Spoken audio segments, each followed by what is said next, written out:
So in the previous reading class, I taught you how to pronounce the K in Ndebele. So that's K when it's standing on its own.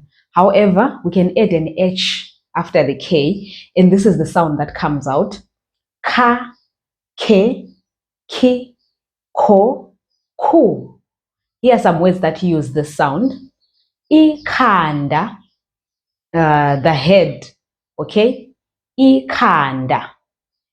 Ikhehla, it means an old man, all right? And then ikhomane, it's a traditional food in the Ndebele culture. Ikhomane, all right?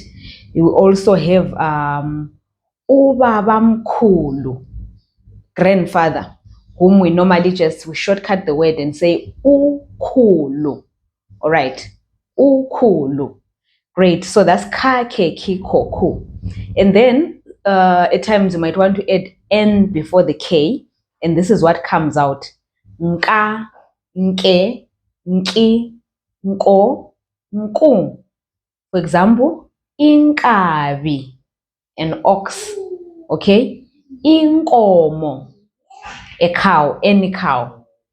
Inkinga, a problem. Okay?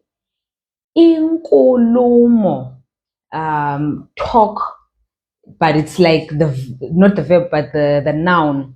When you're saying there is talk about this, there is this discussion about this thing, we say inkulumo or unkulunkulu.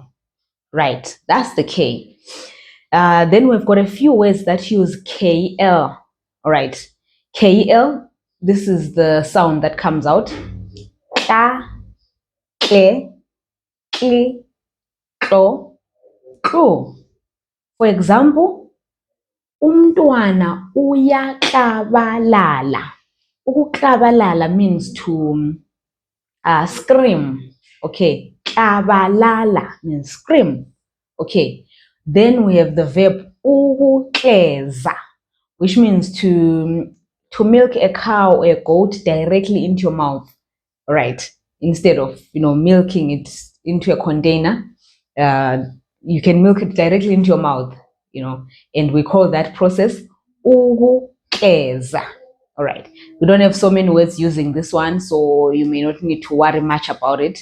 But yeah, so the ka and the nka, so many words get to use that sound.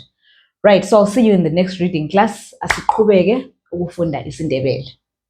Let's continue to learn Ndebele, is what I mean. I forgot I was talking to a beginner level 0. So I'll see you in the next class.